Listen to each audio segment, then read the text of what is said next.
Hello guys, today's topic is capsule of kidney. Now we will discuss the capsule of kidney part by part. Yeah, let's see that. Now in this firstly I will tell you that capsule is of the kidney is divided in different part. Means there is number of fibrous capsule which is sometimes called true capsule according to that basis, and there is perirenal fascia, renal fascia, and there is more about. Let's just wait and we will talk about it. Okay, firstly we come to the fibrous capsule, that is called the true capsule of kidney. Okay, it is a membrane layer which closely invests the kidney, means it is attached, which is closely attached to the kidney, and it's certain condition, disease condition or pathological condition, it become adherent and cannot be stripped off, like in tuberculosis. Yeah, it cannot be stripped off. It can we cannot separate it from the kidney. Yeah.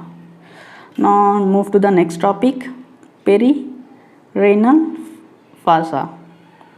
You can see that there is a, this is also called as perinephric fat. In this diagram you can clearly see that there is a perirenal fat. Yeah, which yeah, it's okay. It is a layer of adipose tissue laying outside the fibrous capsule, means it is outside the fibrous capsule of the kidney, which is the true capsule. Okay, it is the thickest at border. The important point of perirenal fascia is it is the thickest at border of the kidney. You can easily see that it is thickest part of perirenal fat at the border of the kidney. Okay, and fill up the extra space of renal sinuses.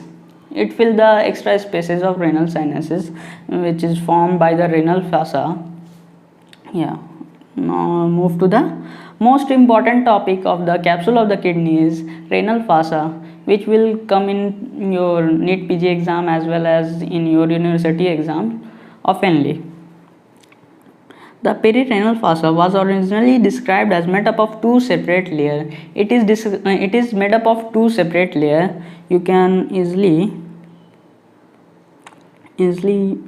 assume in this diagram. Yeah, this is clearly shown that it is made up of two different layers. This is your renal fossa.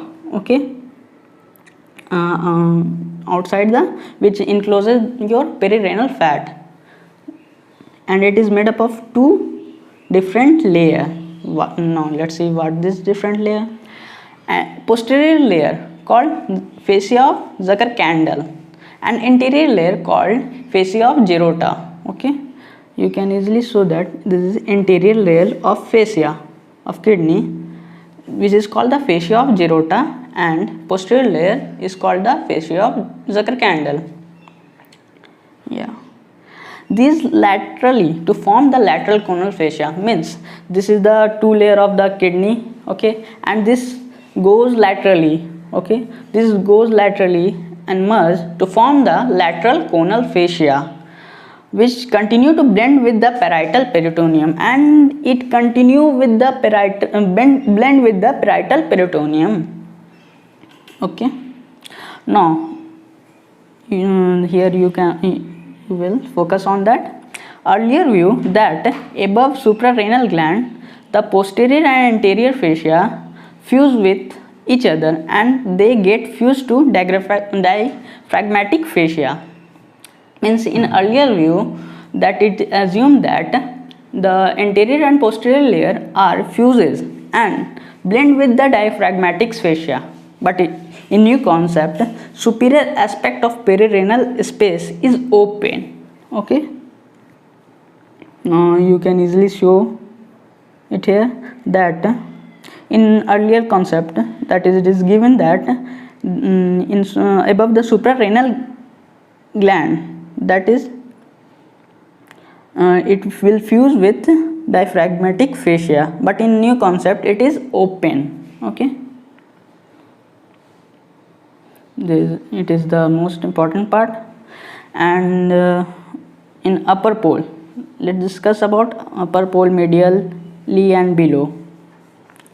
In right side of upper pole, anterior fascia blend with inferior coronary layer and bare area of liver.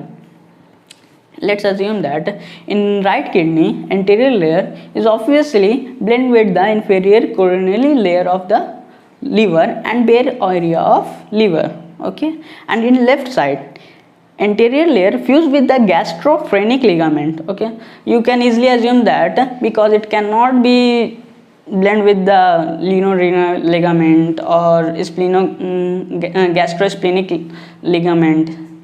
Yeah, okay, are you understanding that? Are you getting? Yeah, it left side anterior layer fused with the gastrophrenic ligament, and right and left side posterior layer fused with, right, both sides the posterior layer fused with fascia of muscle of posterior abdominal wall, that is psoas major and quadratus lumborum, as well as with the fascia of inferior aspect of thoraco-abdominal diaphragm. Okay, now let's move on the medial side. You can easily show that anterior layer continuous from one to other kidney and posterior layer attach either side of the vertebra. You can easily see in this diagram that anterior layer is continuous from one kidney to other kidney. Okay, in the full diagram you can easily observe that anterior layer is continuous from one kidney to other kidney, and posterior layer is blend with the is attached to the vertebra. Okay, now the below. What about the renal fascia below? Anterior and posterior layer, both layer extend along with the ureter and fuse with the fossa iliaca. Both layer extended along the ureter, which is pelvis, which is coming from the kidney, pelvico-ureteric junction, and you can find that the constriction of the ureter at pelvico-ureteric junction, and it's extended along the ureter and fused with the fascia iliaca. Yeah, you can, this is the about the capsule of the kidney. You can download, I will give the link in the description. You can download the PDF in that link.